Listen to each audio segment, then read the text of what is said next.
नमस्कार, मैं हूं आपके साथ अंकिता पाल। बुलेटिन की शुरुआत करते हैं। भारतीय जनता पार्टी ने चुनाव की तैयारी में जोरों शोरों से जुट गई है और साथ ही आपको बताते चले कि बीजेपी ने सभी 90 विधानसभा में बीजेपी कार्यालय का उद्घाटन भी किया है और साथ ही वहां पर शुभारंभ भी किया। साथ ही आपको बताते चले कि करनाल लोकसभा के संयोजक हरविंद कल्याण ने चुनावी कार्यालय का शुभारंभ किया और वहीं सीएम मनोहर लाल ने वर्चुअल माध्यम से कार्यकर्ताओं को संबोधित भी किया है।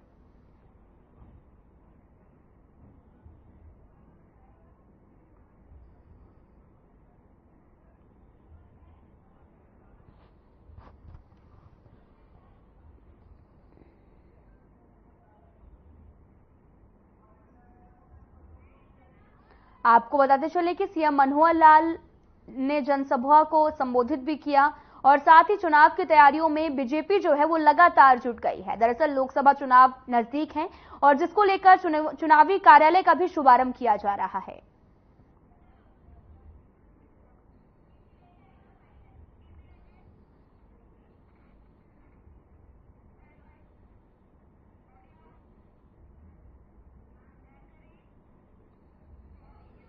डिप्टी सीएम दुष्यंत चौटाला ने प्रेस कॉन्फ्रेंस में बताया कि आगामी 3 मार्च को करनाल में राष्ट्रीय प्रदेश कार्यकारिणी की मीटिंग है और साथ ही अजय सिंह चौटाला के आदेश पर काम किए जाएंगे। तो वहीं आप और कांग्रेस के गठबंधन को लेकर कहा कि गठबंधन दर्शाता है कि कांग्रेस बैसाखी के सहारे को मजबूर है। तरह की कोई डायरेक्शन अगर दी गई, क्योंकि वीजा कैंसिलेशन तो शायद एमईए के हाथ में भी नहीं है, वो तो कंसर्न अबेसी से करना है। और जहां पासपोर्ट की बात है, अगर मिनिस्ट्री ऑफ एक्सटर्नल अफेयर्स कोई कदम उठाती है क्योंकि वो इशूइंग अथॉरिटी है, वो उसका संज्ञान लेंगे। कुछ फोटोज वायरल हो रही है जो न्यूज 18 भी चला रहा है सर कि ये फोटो इनकी जो आंदोलनकारी इनकी पहचान कर ली गई। कोई लॉ एंड ऑर्डर को खराब करता है तो सरकार उसके विरुद्ध एक्शन लेती है, इतिहास में भी लिए हैं। और जिस तरह से पीसफुल प्रोटेस्ट की बात करी गई और उसके अंदर कोई हिंसक घटना हुई है तो पुलिस अपनी कार्रवाई करेगी। पिछले कई दिनों से अंबाला कैंट रेलवे स्टेशन पर चोरी की घटनाएं बढ़ रही थी। ट्रेनों से यात्रियों का सामान चुराने वाले ऐसे ही 2 शातिर चोरों को जीआरपी ने गिरफ्तार किया है। तलाशी लेने पर उनके कब्जे से चोरी किए हुए 4 स्मार्टफोन भी बरामद किए गए। आरोपियों की पहचान अंबाला कैंट निवासी सौरभ गुप्ता और सचिन यादव के रूप में हुई है। पुलिस को इन चोरों से और भी बड़े खुलासे होने की उम्मीद है।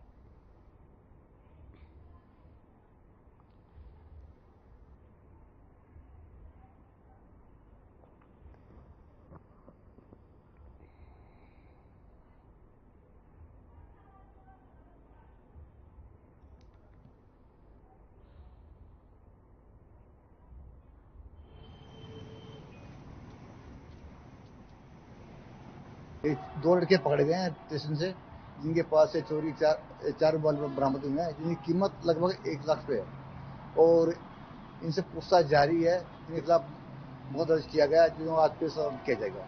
सर कहाँ से पकड़े गए थे इनके साथ? कोई ये स्टेशन के ऊपर से अपना पकड़े हुए इनके पास अभी पूछताछ कर रहे हैं, देखो क्या लगता है आगे तो पता लगा है।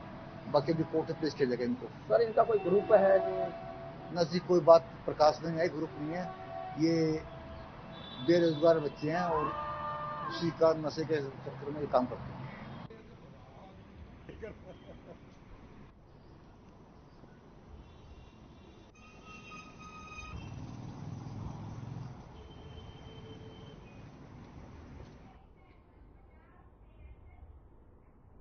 करनाल में नरुखेड़ी गांव के व्यक्ति की संदिग्ध परिस्थितियों में लाश मिलने से सनसनी फैल गई है। आपको बताते चले कि लाश के मिलने के बाद में पुलिस को मौके पर ही सूचना दी गई, जिसके बाद शव को कब्जे में लेकर पुलिस ने मामले की जांच भी शुरू कर दी है। और मौके पर मौजूद लोगों का कहना है कि मृतक अंसल टाउन में रात की ड्यूटी कर रहा था और क्या हुआ कैसे हुआ कुछ पता नहीं चल रहा। कुछ लोग बता रहे हैं कि हार्ट फेल हुआ है, जिस वजह से बाइक कंट्रोल नहीं हुई, यह हादसा हो गया। फिलहाल पुलिस ने मामले की जांच भी शुरू कर दी है और मामला क्या है इसका पता लगाया जा रहा है।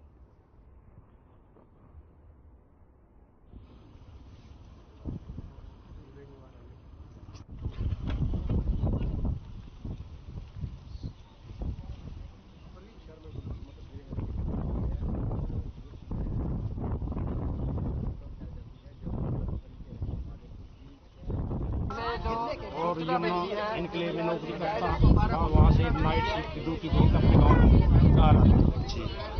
पता नहीं इसको चक्कर आया या अटैक हुआ गया, अपने आप गिर के इसकी डेथ हो गई। तो कहाँ का रहने वाला है? नरूखेड़ी। शादीशुदा है? हाँ, शादीशुदा है, बाल बच्चेदार है। तो परिवार वालों जब घर नहीं पहुंचा तब परिवार वालों ने ढूंढने का प्रयास किया? इसके जेब से फोन मिला, उससे हमने परिवार वालों को सूचित किया, परिवार वाले पहुंच गए, ये गाँव खड़े हैं।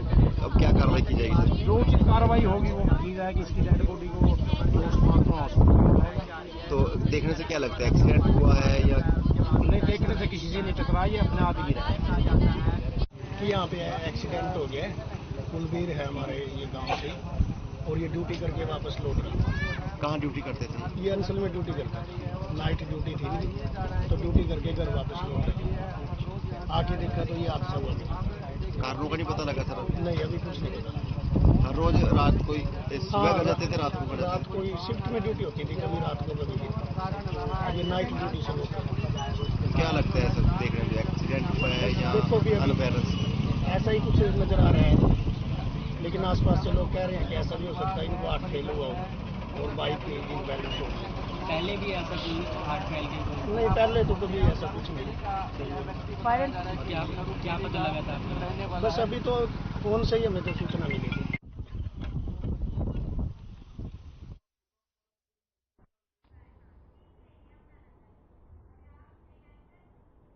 आबकारी और कराधान विभाग की तरफ से कर वसूली को लेकर वन टाइम सेटलमेंट योजना की शुरुआत की गई है। पंजीकृत व्यापारी और उद्योगपति 30 मार्च तक योजना का लाभ उठा सकते हैं। आबकारी और कराधान आयुक्त सरोज देवी ने भी जानकारी देते हुए बताया कि सरकार की तरफ से कर वसूली के लिए आबकारी और कराधान विभाग ने वन टाइम सेटलमेंट योजना की शुरुआत की है। उन्होंने योजना की विस्तार से जानकारी देते हुए बताया कि जीएसटी से पहले 7 कर अधिनियमों से जो संबंधित मामलों को निपटाने के लिए योजना शुरू की गई है। औद्योगिक जिला यमुनानगर में हजारों की संख्या में छोटे बड़े उद्योग हैं जिन्होंने विभाग का करोड़ों का टैक्स बकाया भुगतान नहीं किया है। विभाग की स्कीम के तहत अगर ये पैसा जमा नहीं करते तो इनके खिलाफ कार्रवाई होगी।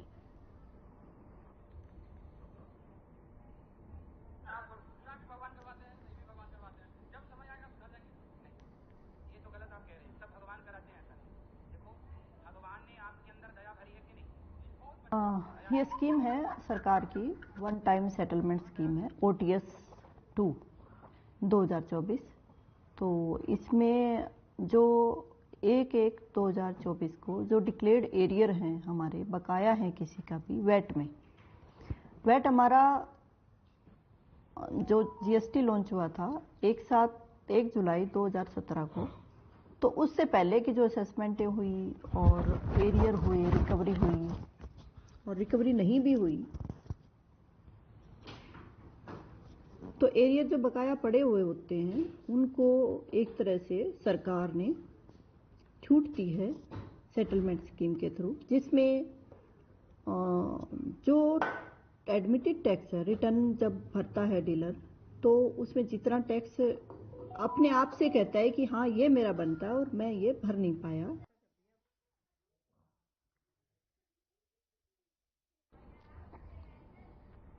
खबर अंबाला से है, जहां पर साइबर ठगों ने पुलिस अधीक्षक जश्नदीप सिंह रंधावा के नाम से फर्जी फेसबुक अकाउंट बना लिया और इसके साथ ही लोगों को रंधावा के नाम से ठगने का प्रयास भी किया। एसपी जश्नदीप सिंह ने भी खुद अपने सोशल मीडिया अकाउंट पर पोस्ट शेयर करते हुए फर्जी फेसबुक आईडी की जानकारी शेयर की है।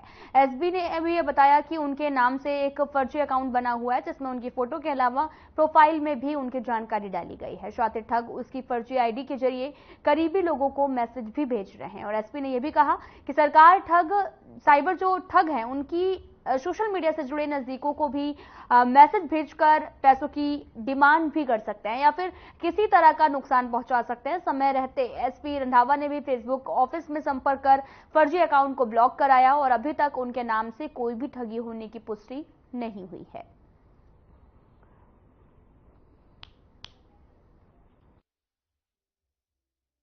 पता चले कि करीबी लोगों को कई तरह के मैसेज भी भेजे गए हैं। साइबर ठगों का कारनामा भी अब सामने आया है। दरअसल साइबर ठगर जो हैं एसपी का एक फर्जी फेसबुक अकाउंट बनाया जिसके जरिए वो लोगों के साथ में साइबर ठगी करते हुए नजर आ रहे हैं और साथ ही उनके करीबी जो भी लोग हैं उनसे भी पैसे वसूलने का काम कर रहे थे। और इसी दौरान एसपी का एक फर्जी फेसबुक अकाउंट भी बनाया है। आप तस्वीरें भी देख सकते हैं, ये उसी फेसबुक अकाउंट की हैं जहां पर साइबर ठगों ने एक फर्जी अकाउंट बनाया, उसके माध्यम से साइबर ठगी की वारदातों को अंजाम दे रहे थे। सीएम मनोहर लाल ने आज लोकसभा चुनाव के लिए, आपको बताते चले कि गुरुग्राम विधानसभा में चुनाव कार्यालय का उद्घाटन किया। पूरे प्रदेश भर में 90 विधानसभा में लोकसभा चुनाव के लिए कार्यालय का शुभारंभ किया गया। सीएम मनोहर लाल ने गुरुग्राम के बीजेपी ऑफिस गुरुकमल पहुंचकर यहां पर गुरुग्राम विधानसभा के दफ्तर का उद्घाटन किया, तो वहीं सीएम वर्चुअल माध्यम से सभी लोकसभा कार्यालय का उद्घाटन किया है।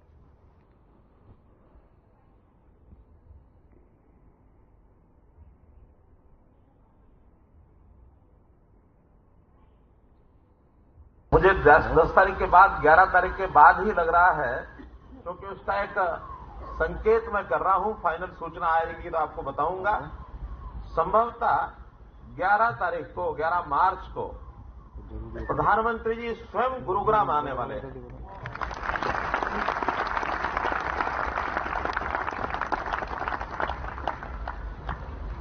और उस दिन संभवतः अगर डिपार्टमेंट की ओर से सब चीजें क्लियर हो गई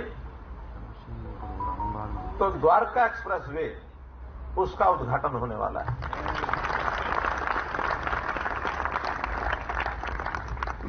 चुनाव घोषणा होने से पूर्व कई कार्यक्रम आएंगे, जैसा प्रदेश अध्यक्ष जी ने बताया है। अलग से सूचना सभी हमको मिलेगी, लेकिन अब हर कार्यक्रम को हमने पूरे मनोयोग से अपने अपने क्षेत्र में पूरा करना है। चुनाव जो होता है वो एक लोकतंत्र का उत्सव होता है। समाज में बहुत उत्सव आते हैं, मेले आते हैं, अलग अलग बिरादरियों के, अलग अलग समाज के, अलग अलग। –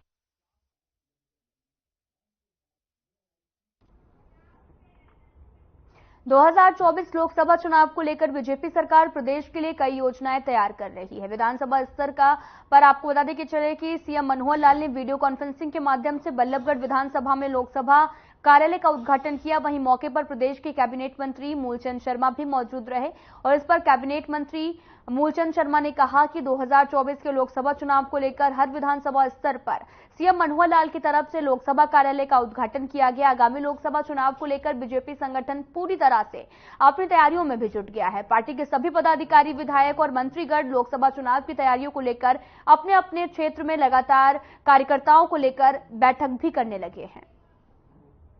माननीय मुख्यमंत्री मनोहर लाल जी हरियाणा के 90 की 90 विधानसभा के लोकसभा चुनाव के जो कार्यालय है विधानसभा उद्घाटन करेंगे और उद्घाटन के साथ साथ लोगों में बड़ा उत्साह है और लोगों ने हर कार्यालय पर अपने सभी कार्यकर्ता साथियों ने चुनाव की तैयारी के साथ और देश के प्रधानमंत्री नरेंद्र मोदी को तीसरी बार देश का प्रधानमंत्री बनाना है, जो उन्हें लक्ष्य हम सबको दिया है उस लक्ष्य को पूरा करेंगे और विधानसभा लोकसभा दोनों के साथ साथ हम सब मिलकर कार्य का काम करेंगे। सर, कब तक चुनावों के जैसे भी तैयारियां आपने शुरू की है? कल भी मीटिंग हुई है और किस तरीके की आयोजन रहने वाले हैं सर आगे? जब तक आचार संहिता की घोषणा हो जाए। हरियाणा के सीएम मनोहर लाल ने आज कुरुक्षेत्र से पूरे प्रदेश भर में कार्यालय का वर्चुअल माध्यम से उद्घाटन किया है। इस मौके पर तमाम कार्यकर्ताओं में उत्साह का माहौल है और कार्यकर्ताओं का भी कहना है कि इस बार लोकसभा में बीजेपी 400 पर पहुंचेगी और देश के प्रधानमंत्री एक बार फिर से नरेंद्र मोदी ही बनेंगे। लेकिन अब पूरे हरियाणा की बात की जाए तो पूरे हरियाणा में जो कार्यालय का जो है हरियाणा के मुख्यमंत्री उद्घाटन करेंगे और आज जो है पृथला विधानसभा में भी जो है यहाँ पर जो है उद्घाटन किया गया है और उद्घाटन यहाँ पर हरियाणा के मुख्यमंत्री करेंगे। कहीं ना कहीं हमारे साथ कार्यकर्ता भी, बीजेपी के कार्यकर्ता मौजूद हैं। विनोद भाटी जी, देखा जा रहा है कि आज जो है उद्घाटन है, जिस तरीके से देखा जा रहा है किस तरीके से रहेगा और जो नारा जो दिया है 400 पार किस तरीके से रहेगा? आज पृथला विधानसभा क्षेत्र के ऑफिस का कार्यालय का उद्घाटन है। आगाज है आज भारतीय जनता पार्टी के प्रचार और प्रसार का आने वाले इलेक्शन के लिए और नारा 400 पार वाला बिल्कुल सार्थक होने जा रहा है। फिर एक बार मोदी सरकार, हर कार्यकर्ता, हर नौजवान के अंदर जोश है, मोदी जी के साथ हैं, सब मोदी बनकर ही मेहनत करेंगे ऐसा मैं मानता हूँ। विपक्ष भी तो खूब दमखम भर रहा है कि वो भी जो है सरकार बना के रहेंगे, और जिस तरीके से देखा जाए तो सारी विपक्ष जो है एक हो गए हैं। विपक्ष को अधिकार है अपनी बात रखने का, लेकिन साथियों मैं आपको बताना चाहता हूं जिस तरीके से कि हमारे प्रधानमंत्री मोदी जी और भारतीय जनता पार्टी कार्य करती है, जो अंतिम छोर के व्यक्ति से लेकर हर वर्ग का ध्यान रखती है, जो भाजपा की नीतियां हैं, चाहे वो खेल नीति हो, चाहे स्वास्थ्य नीति हो, चाहे गरीबों के लिए नीतियां हो, या कैसी भी कोई नीतियां हैं, इतने लेवल पर देश के लिए काम किया है, विपक्ष तो इसके बारे में सोच भी नहीं सकता। आप देखिए भारतीय जनता पार्टी के कार्यकाल को और पिछली सरकारों के कार्यकाल के मुकाबले जो विकास और देश में भारतीय जनता पार्टी की लहर चली है, उसका सिर्फ एक ही कारण है, मोदी जी की सोच, मोदी जी की गारंटी, मोदी जी का विकास। जी बिल्कुल, देखा जा रहा है तो अभी तक जो है टिकट भी क्लियर नहीं करी है, और टिकट जो है अभी वितरित भी होनी है, तो कहीं ना कहीं देखा जाए तो अभी टिकट पर क्या कहना चाहेंगे या किस तरीके से रहेगा? पूरा देश मोदी जी के साथ है। मोदी जी जिसे कमल का फूल की टिकट देंगे वही हमारा प्रतिनिधि होगा। लेकिन मैं तो दिल से माननीय कृष्णपाल गुर्जर जी को चाहता हूं, और पूरे पृथला विधानसभा क्षेत्र की एक सूत्र आवाज है कि माननीय कृष्णपाल गुर्जर जी बहुत कर्मठ, बहुत ईमानदार, बहुत अच्छी छवि वाले नेता हैं, उन्हें टिकट मिलनी चाहिए। और मोदी जी को, जिससे पिछली बार देश की तीसरे नंबर की जीत वो लेके आए थे, इस बार पृथला की विधानसभा क्षेत्र की जनता उन्हें पहले नंबर की जीत देकर मोदी जी के साथ दिल्ली भेजने वाली है। बिल्कुल, देखा जा रहा है जिस तरीके से पृथला विधानसभा से भी प्रभारी नियुक्त किए गए हैं, क्या कहना चाहेंगे? पृथला विधानसभा में आज जो है जो कार्यालय का वो भी उद्घाटन है, मुख्यमंत्री करेंगे। आज पूरे हरियाणा में 90 की 90 विधानसभा में एक एक कार्यालय का उद्घाटन हो रहा है। आज 90 विधानसभा में हो रहा है, उसी निमित्त आज पृथला विधानसभा में भी वर्चुअल उद्घाटन होगा, और इसमें सभी की जिले से ड्यूटी लगाई है। हर विधानसभा में, हमारी 9 विधानसभा है लोकसभा में, सब जगह आज उद्घाटन होगा, और मुख्यमंत्री जी अभी थोड़ी देर में आपको संबोधित भी करेंगे। जी बिल्कुल, जिस तरीके से देखा जा रहा है कि जिस तरीके से लाइव रहेगा, क्योंकि हरियाणा के मुख्यमंत्री जो है लाइव होकर के जो है सभी जो हरियाणा है वो उद्घाटन करेंगे, और तमाम जो दर्शक है वो भी यहाँ पर जो है कार्यकर्ता बैठे हुए हैं, तमाम जिस तरीके से देखे जा सकते हैं एलईडी के साथ, जिस तरीके से ऑनलाइन जो है हरियाणा के मुख्यमंत्री आएंगे और सभी जो कार्यालय है उनका उद्घाटन करेंगे, और तमाम चीजों को जो है कार्यकर्ता लगातार जोर शोर से जो है यहाँ पर जोश भरते हुए नजर आएंगे। तो इस तरीके से जो है पूरे हरियाणा में जो है 10 की 10 कार्यालयों का उद्घाटन करेंगे हरियाणा के मुख्यमंत्री। फरीदाबाद से हर खबर के लिए मोनू पांचाल।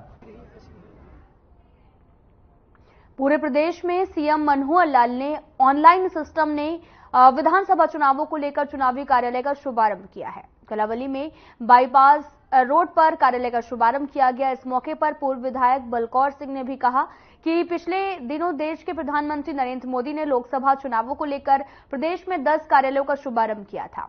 पूर्व विधायक ने भी कहा कि लोकतंत्र में चुनाव एक उत्सव भी है और हम उत्सव मनाने की तैयारी कर रहे हैं। उन्होंने ये भी कहा कि चुनाव एक उत्सव है और बीजेपी उत्सव को लेकर तैयार है। उन्होंने ये भी कहा कि बीजेपी के कार्यकर्ता चुनावों की प्रतीक्षा में है, क्योंकि सरकार ने विकास करने का काम किया है और विकास के नाम पर ही लोगों से वोट मांगने का काम किया जाएगा।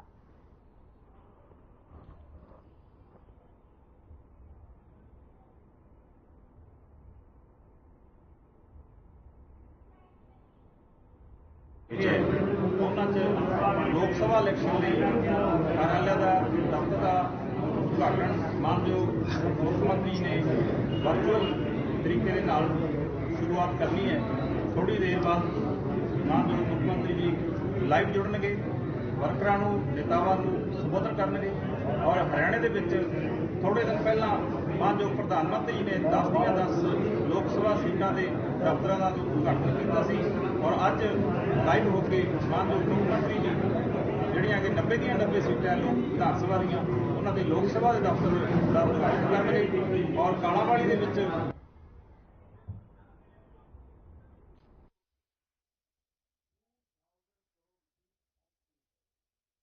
लोकसभा चुनाव को लेकर हरियाणा के सीएम मनोहर लाल ने वीडियो कॉन्फ्रेंसिंग के माध्यम से विधानसभा स्तर पर चुनावी कार्यालय का शुभारंभ किया है और इस कड़ी में रादौर में भी चुनावी कार्यालय का शुभारंभ किया गया। कार्यक्रम में बीजेपी ओबीसी मोर्चा के प्रदेशाध्यक्ष और पूर्व मंत्री करदेव कंबोज ने कार्यकर्ताओं को पार्टी के आगामी कार्यक्रमों के बारे में विस्तार से जानकारी दी है।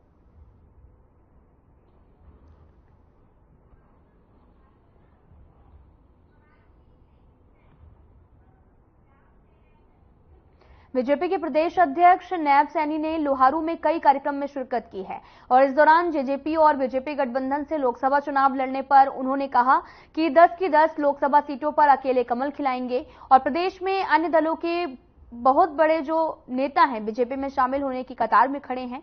और इसके साथ ही उन्होंने ये भी कहा कि युवाओं को बिना पर्ची और खर्ची के नौकरी के साथ में गरीबों के उत्थान के मुद्दे पर भी लड़ेंगे। केंद्र और प्रदेश की बीजेपी सरकार ने गरीब को ऊंचा उठाने का काम किया है।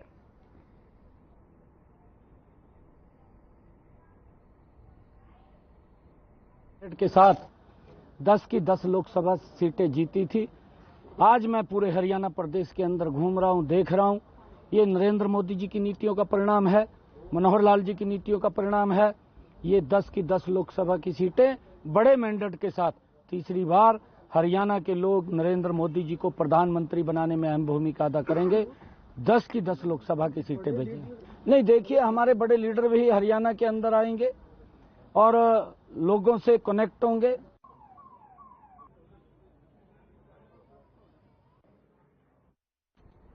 हरियाणा बीजेपी के पूर्व अध्यक्ष और नवनिर्वाचित राज्यसभा सदस्य सुभाष बराला को बीजेपी आलाकमान ने अहम जिम्मेदारी दी है। सुभाष बराला लोकसभा चुनाव प्रबंधन समिति हरियाणा के संयोजक बने। विधायक असीम गोयल को भी सह संयोजक की जिम्मेदारी दी गई है। दिल्ली में सभी राज्यों की लोकसभा चुनाव प्रबंधन समितियों की बैठक हुई और बीजेपी अध्यक्ष जेपी नड्डा ने बैठक ली है। राष्ट्रीय संगठन महामंत्री बीएल संतोष भी मौजूद रहे।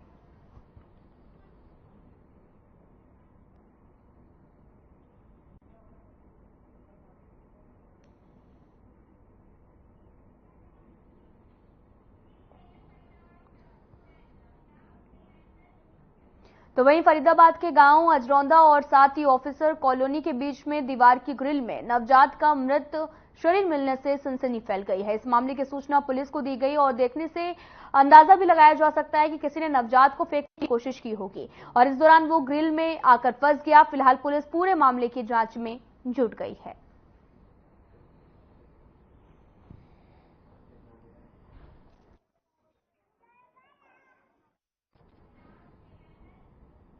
फिलहाल इस वीडियो में इतना ही। नमस्कार।